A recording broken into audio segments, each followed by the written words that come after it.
Yeah, I would say definitely understand what you're getting yourself into. And it's something that is not for most people, but if you're going to do it, make sure you have good people around you that are also founders that are also have been through it and done that, good advisors and good mentors. And really, look to people that have been entrepreneurs, that have been and accomplished the things that you want to accomplish, and I think that's a good place to start. So as long as you have good people around you that can help guide you, you'll do fine. It's just a matter of being persistent, not giving up, and really getting yourself out there as much as you can.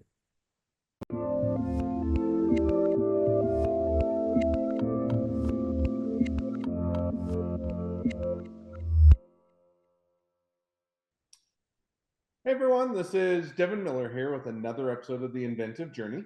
I'm your host, Devin Miller, the serial entrepreneur that's grown several startups into 7 and 8 figure businesses, as well as the founder and CEO of Miller IP Law, where we help startups and small businesses with their patents and trademarks. If you ever need help with yours, just go to strategymeeting.com, grab some time with us to chat, and we are always here to help. Now, today we've got another great guest on the podcast, Dan Melnick.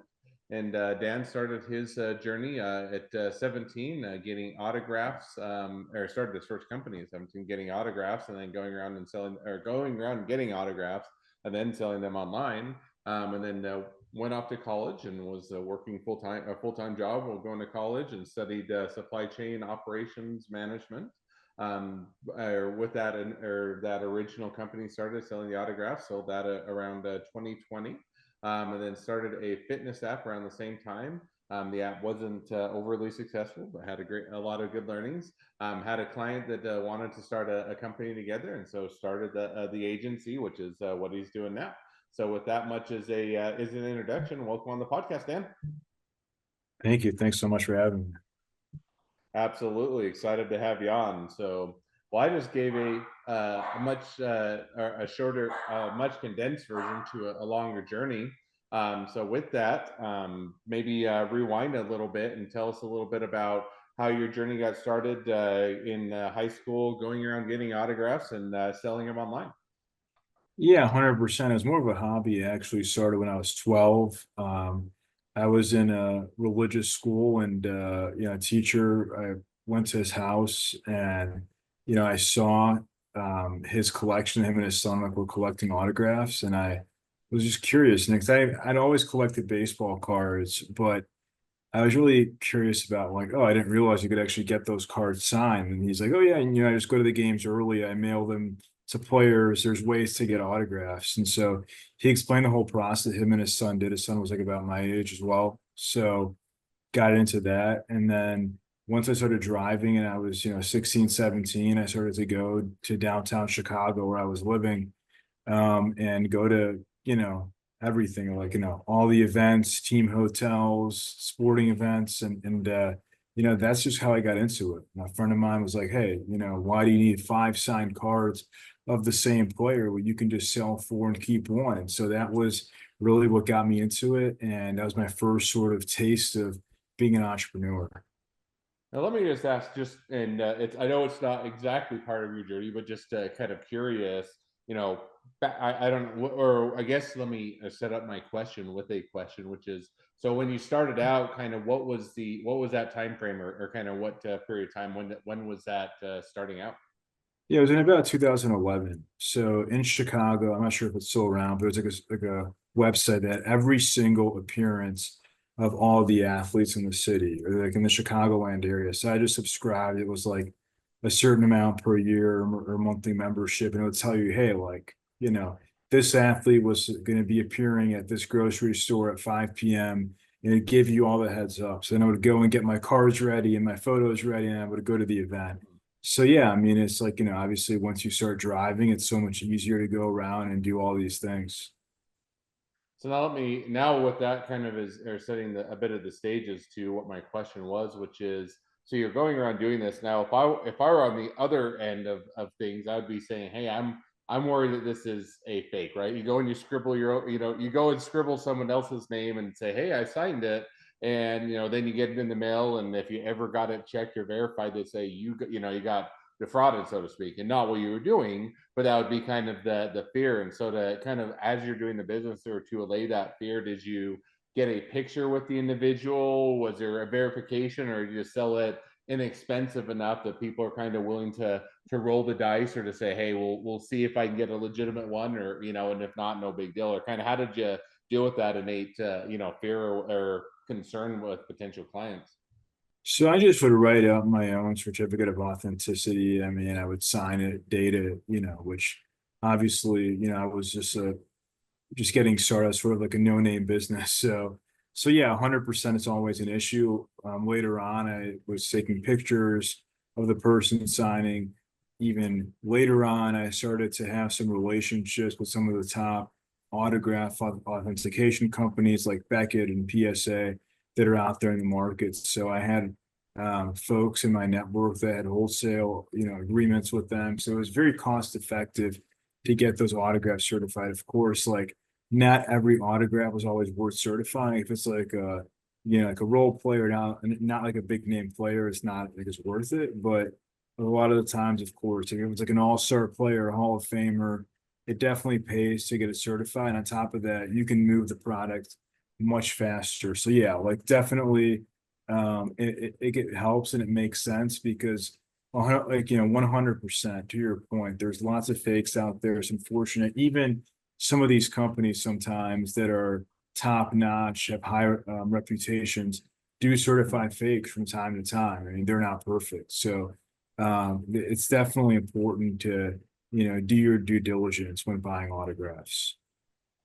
No, I'm just curious, and it's probably nothing other than there's a number of shows. If you go watch like I can't remember his History Channel, that like Pawn Stars, Pawn or Stars, there's a yeah, few other ones out there that they always are authentic come, or having a signature expert come in, and sometimes it's legitimate, and sometimes it's not. So I just was kind of curious, how people, when you're purely online, how you or indicate that, just because I think it also has implications for a lot of other businesses. So for now, sure. as I interrupted the journey, I want to circle back to that. So you started that out in high school, and I think you continued to do the business, went off to college, worked full time, got the degree. Maybe kind of catch us up on that aspect of the journey.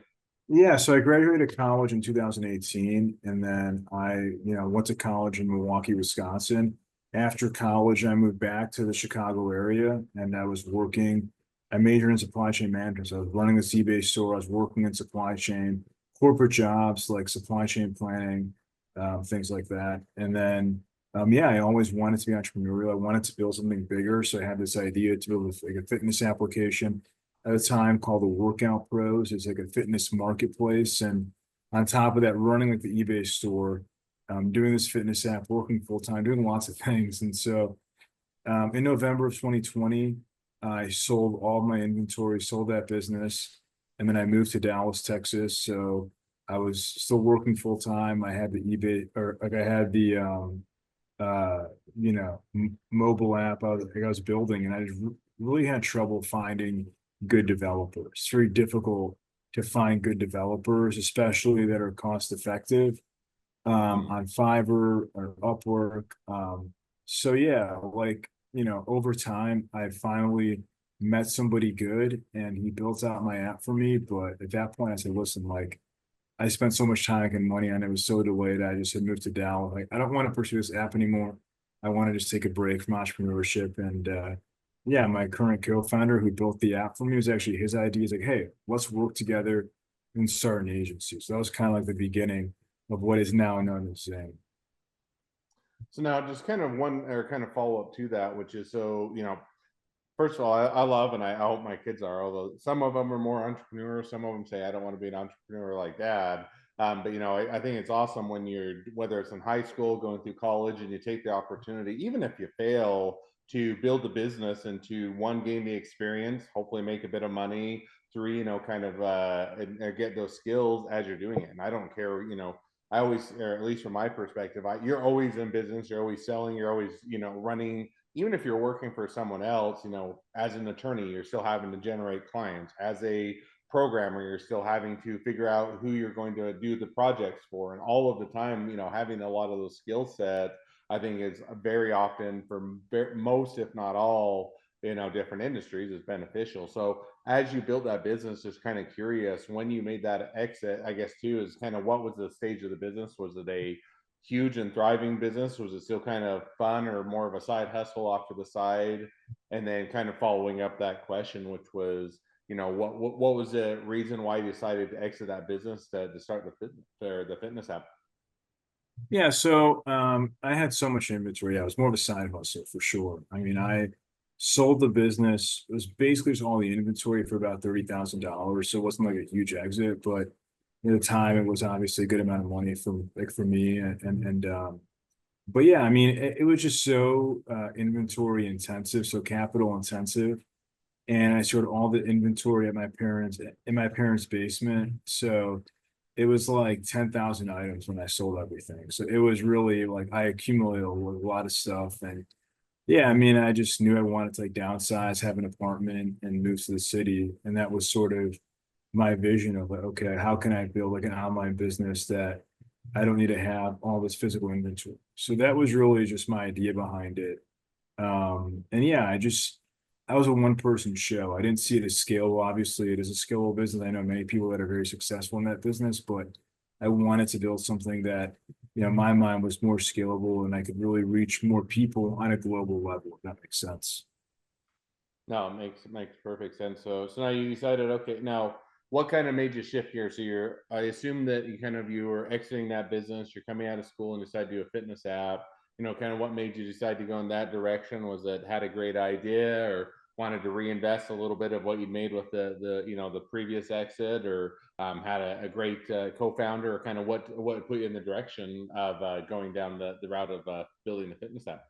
Just kind of a combination of several things. I read a book. It's called How to Be a Capitalist Without Any Capital by Nathan Wacker, and he's talks about really how to get started in the most like cost effective way in the book. And so that was just something where like, okay, yeah, you can go on Fiverr, you can go on Upwork, and you can very easily build like a SaaS product. And so that kind of inspired me at the time to do this. And on top of that, like, yeah, I felt that I saw an opportunity where I was working with a personal trainer and I found her on like Instagram, right? And I felt, oh, well, Instagram is a great platform for, content, but it's not a great platform for personal trainers to connect with clients. So yeah, that was just my vision to create this marketplace to connect people. But yeah, I mean, like it's a lot of things that I didn't know, and I learned along the way, which just how capital intensive that kind of B2C app can be in terms of marketing and a two-sided marketplace, how tricky that is. And yeah, I mean, it's hard, especially when you're working a full-time job, only so many hours in the day.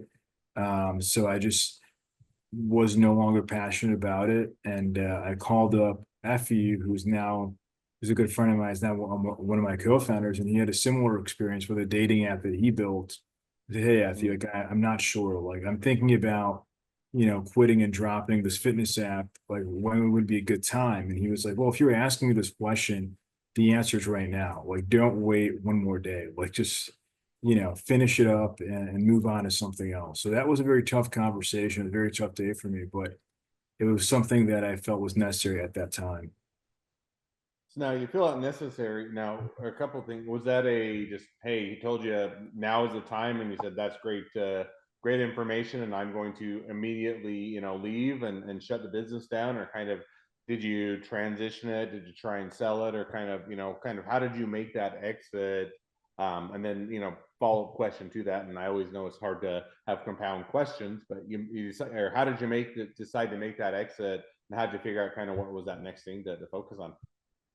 Yeah, so for the fitness app, I mean, we never made any money with it. It would never made a dollar, right? So for me, it was just dumping money into something which had no users and like, no customers and no revenue. So from that standpoint, it was not like a difficult decision because it's definitely harder when you have paying customers, and I didn't see a value in it, so I didn't bother selling it. It was more of just like just drop it and that was it. In terms of pivoting to building an agency, it was really sort of like what I mentioned earlier, right? It was Qasim, my co-founder, who I actually met him on Fiverr. He's based in Pakistan, so it's like my other co-founders. I have two co-founders, and so he like built the app for me, and he was like, "Hey, like, you know, So I told him, I said, hey, Cost, like, I'm done with this. Stop building features. Like, I'm done. Like, I appreciate your time, but let's just wrap this up. And he was like, well, why don't we start a business together? And, we can build like, like an agency in the US. So it was actually his idea. I didn't know him so well, like at the time. I was his client, but yeah, I mean, he noticed an opportunity and we just started small, like just on Upwork.com bidding on projects. And I just said, sure, why not? So that's, how we got started with this agency. Now, so that was the programmer that was, you said it was in India, that was saying, hey, why don't we kind of go into Pakistan, business yeah, together? Is yeah. that right? Yeah, like in Pakistan, yeah. Or Pakistan, sorry. And so Yeah. you say Pakistan. Now, was there an aims to that? In other words, in theory, if it works out well in the end, great, more power to you. On the other hand, I'm sure there are plenty in the audience that are saying, I would be a little bit hesitant to go in, someone that's in a different, no matter how good of work they've done and how good of relationship you've had, you're now establishing a relation or a business, relationship or ownership structure with someone that's not in your country, not someone that you can, if you had to go take into court, pretty difficult. If they took them, the code and ran, pretty difficult to track them down. And so, in other words, there's a high level of trust. So, was it just kind of, hey, nothing to lose, let's roll the dice, or it was more of, we've got a really good relationship, and I know there's a risk, but I'm going to gamble, take the gamble anyway? Or kind of, how did you get comfortable with that, that potential issue that you could have faced? And it was probably not the most like thought out possibility. It was more of like I was, younger and I was like, hey, let me just go for this and give it a shot. I'm like, why not? And so really his idea was more so to go on Upwork and that they would just use my account to bid on projects from Pakistan as an American. That was like their idea. And that's how we got started. So I wasn't really doing much with it. It was more of like they were just running the show behind the scenes. And yeah, I mean, after that, I realized that the client loved our work. And that's how, just came to my mind. I said, hey, like, let's actually take what we have here and build legitimate business and create like an LLC and do the whole 9 yards because it's one thing if I think we're good, but it's like a whole different thing if like this company had raised like $15 million and the person, the serial entrepreneur, like, he had been around the block when it comes to tech startups, right? So I'm like, this is somebody who's like, he's legit. It's one thing if I didn't know much about tech at the time. So that's kind of how we got started, is really just seeing, how our clients loved our work. And but yeah, for sure. It was definitely maybe not the most calculated risk, but I just felt Mm-hmm. like it made sense for me like in my head. So So now, so catch us up. So you take that calculated risk and give some, and maybe just on the timeline, kind of when was that you guys kind of, you, the other, colleague that you, or the other co-founder that you entered into, as well as the third individual that was in Pakistan, kind of when did that business start, or when did you guys kind of make that your full-time focus? so went full time is about a year and a half ago. So in March, at the end of March of 2023, I was working in consulting and I was furloughed. I lost my job. The company I was working for was bought out by a big four consulting company.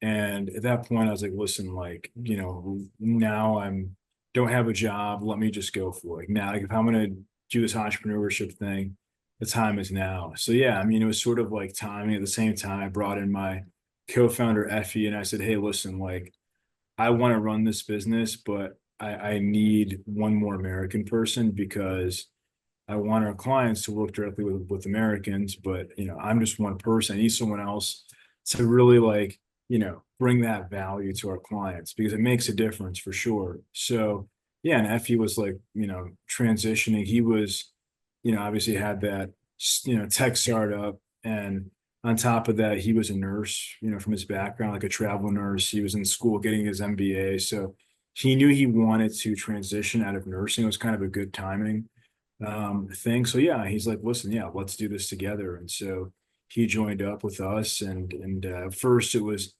like a non-equity deal. We kind of started small and said, hey, I think it's got to be a good fit. See if you like it, if I like it, but if you like it, I'll give you equity.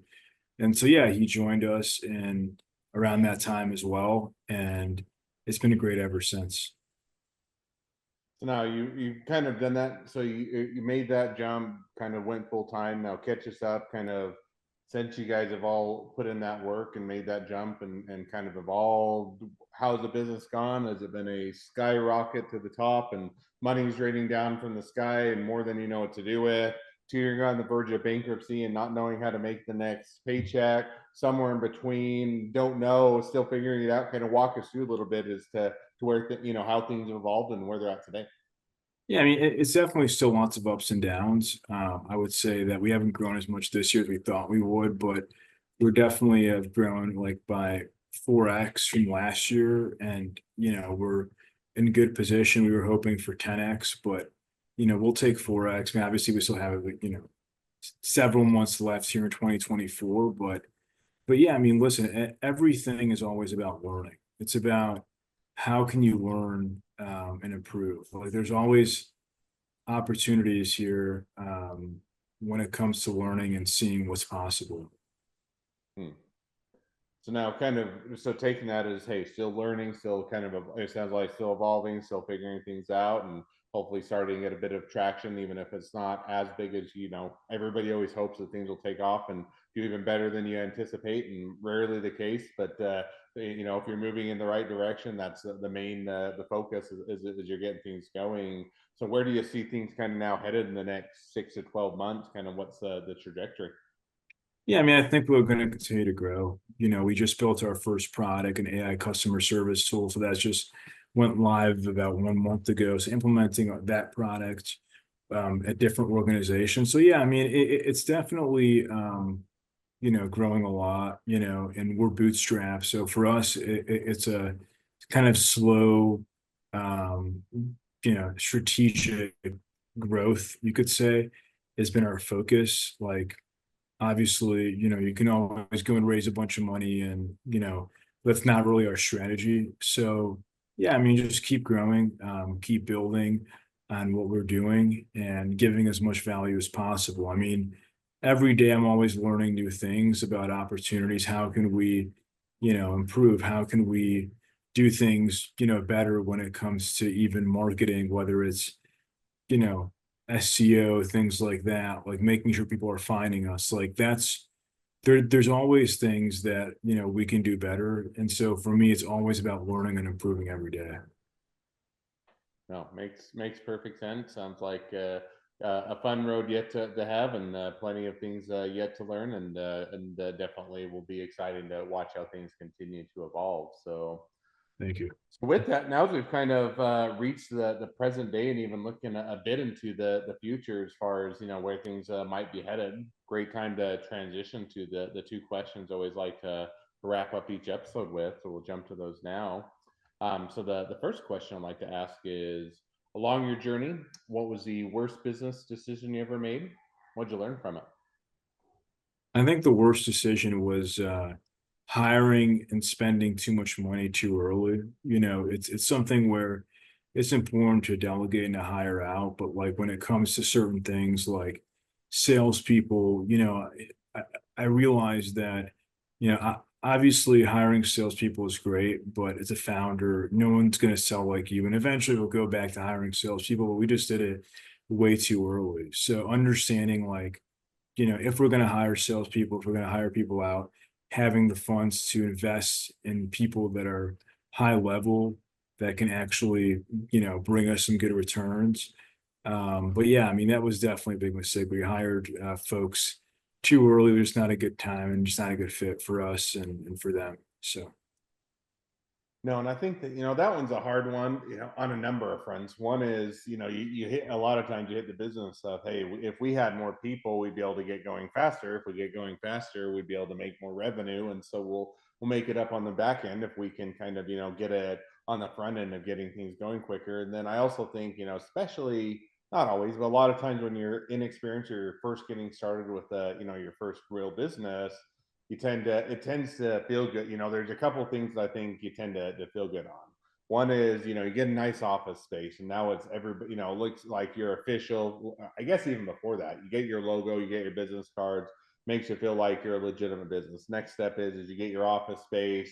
You get some nice looking office, chairs and desks, and it kind of gives you that feeling of success. And then the third one is oftentimes, you'll kind of go through and you'll hire a lot of people, and you can see a lot of people in the or multiple people in the office, and you make that kind of hire, and all of those tend to generate the feeling of success, whether or not you actually been successful. And so it's always kind of one of those, I think, hard things is you watch the movies, the TV shows, you kind of see what others say, and you always kind of want to feel successful. And so you oftentimes, to your point, make those mistakes of, hey, early on or wanted to I made those mistakes. And even though I, made those mistakes, I feel like, I could have, it made me feel successful. So I think that that's definitely a great one to hit on. So now the second question I'd like to ask you, so now if you're talking to somebody that's just getting into a startup or a small business, what'd be the one piece of advice you give them? Yeah, I would say definitely understand what you're getting yourself into. And it's something that is not for most people, but if you're going to do it, make sure you have good people around you that are also founders, that are also have been through it and done that, good advisors and good mentors. And really, look to people that have been entrepreneurs, that have been and accomplished the things that you want to accomplish, and I think that's a good place to start. So as long as you have good people around you that can help guide you, you'll do fine. It's just a matter of being persistent, not giving up, and really getting yourself out there as much as you can. No, makes perfect sense. I think that's a great piece of advice and a great takeaway. So now, as we kind of wrap up the episode, now if people want to reach out to you, they want to be a customer, they want to be a client, they want to be an employee, they want to be an investor, they want to be your next best friend, any or all of the above. What's the best way to reach out to you, contact you, find out more? Yeah, Dan P. Melnick. I'm on LinkedIn, Facebook, Instagram, Twitter. I'm everywhere on social media. You can also check out our website. It's myzing.io. And I think Zing is Zing. Is that right? Zing.io. Yeah. Perfect. So myzing.io. So definitely encourage people to reach out, support a great business, make a new connection. If nothing else, make a new best friend. So with that, thank you again for coming on the podcast. It's been fun. It's been a pleasure. Now, for all of you the listeners who are out there, if you have your own journey to share and you'd like to be a guest on the podcast, we'd love to have you. Just go to inventiveunicorn.com, apply to be on the podcast. Also, you can apply to be on our a more recently launched webinar series, Inventive Fireside. So, love to have you on either and or both. And with that, if along your journey you can ever need help with patents or trademarks or anything else with your startup, your small business, just go to strategymeeting.com, grab some time with us to chat, and we are always here to help. Well, thank you again, Dan, for coming on the podcast, and wish the next leg of your journey even better than the last. Thanks, Evan.